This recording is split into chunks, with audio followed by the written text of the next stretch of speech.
Then Samuel died, and all Israel gathered together and mourned for him, and buried him at his house in Ramah. And David arose and went down to the wilderness of Paran. Now there was a man in Maon whose business was in Carmel, and the man was very rich, and he had 3,000 sheep and 1,000 goats. And it came about while he was shearing his sheep in Carmel. Now the man's name was Nabal, and his wife's name was Abigail, and the woman was intelligent and beautiful in appearance. But the man was harsh and evil in his dealings, and he was a Calebite. Now David heard in the wilderness that Nabal was shearing his sheep. So David sent 10 young men, and David said to the young men, "Go up to Carmel, visit Nabal, and greet him my name. And thus you shall say, Have a long life, peace be to you, and peace be to your house, and peace be to all that you have. Now I have heard that you have shearers. Now your shepherds have been with us, and we have not insulted them, nor have they missed anything all the days that we were in Carmel. Ask your young men, and they will tell you. Therefore let my young men find favor in your eyes, for we have come on a festive day. Please give whatever you find at hand to your servants and to your son David." Then David's young men came, and they spoke to Nabal according to all these words in David's name, and then they waited. But Nabal answered David's servants and said, "Who is David, and who is the son of Jesse?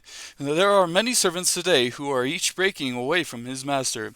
Shall I then take my bread and my water and my meat that I have slaughtered for my shearers, and give it to men whose origin I do not know?"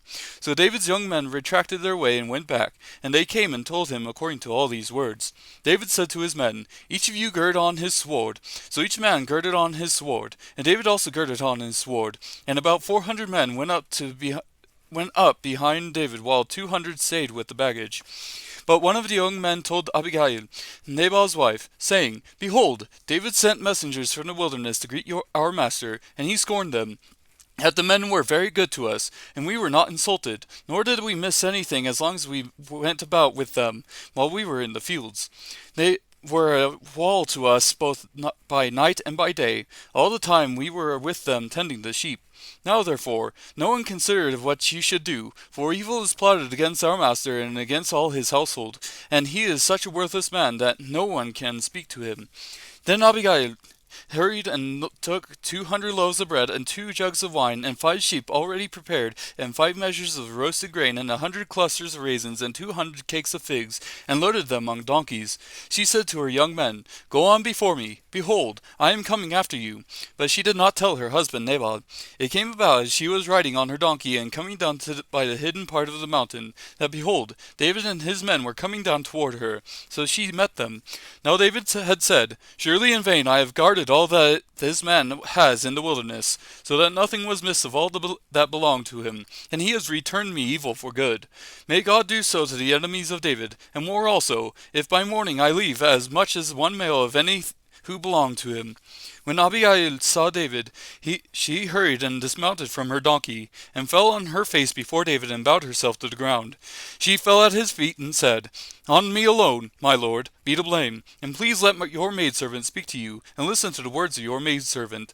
Please do not let my lord pay attention to this worthless man, Nabal, for as his name is, so is he. Nabal is his name, and folly is with him. But your maidservant did not see the young men of my lord whom you sent. Now therefore, my lord, as the Lord lives, and as your soul lives, since the Lord has restrained you from shedding blood, and from avenging yourself by your own hand, now then let your enemies and those who seek evil against my lord be as Nabal. Now let this gift which your maidservant has brought to my lord be given to the young men who accompany my lord. Please forgive the transgression of your maidservant, for the Lord will certainly make for my lord an enduring house, because my lord is fighting the battles of the Lord, and evil will not be found in you all your days. Should anyone rise up to pursue you and to seek your life, then the life of my lord shall be bound in a bundle of the living with the Lord your God. But the lives of your enemies he will sling out as from the hollow of a sling. And when the Lord does for my lord according to all that all the good that he has spoken concerning you, and appoints you ruler over Israel. And then this will not cause grief or a troubled heart to my lord, both by having shed blood without cause and by my lord having avenged himself. When the Lord deals well with my lord, then remember your maidservant. Then David said to Abigail, Blessed be the Lord God of Israel, who sent you this day to meet me, and blessed be your discernment, and blessed be you, who have kept me this day from bloodshed and from avenging myself by my own hand. Nevertheless, as the Lord God of Israel lives, who has restrained me from harming you, unless you had come quickly to meet me, surely there would have been left to Nabal until the morning light as much as one male.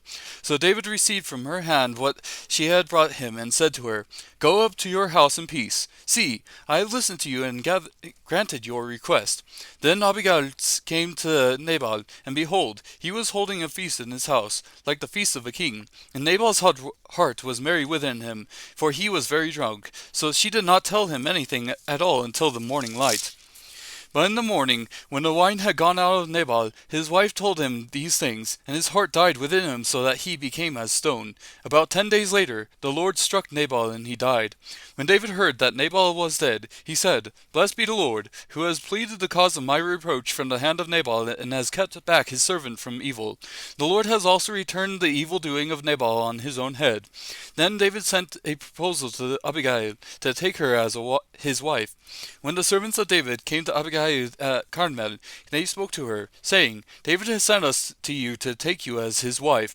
She arose and bowed with her face to the ground and said, Behold, your maidservant is a maid to wash the feet of my lord's servants.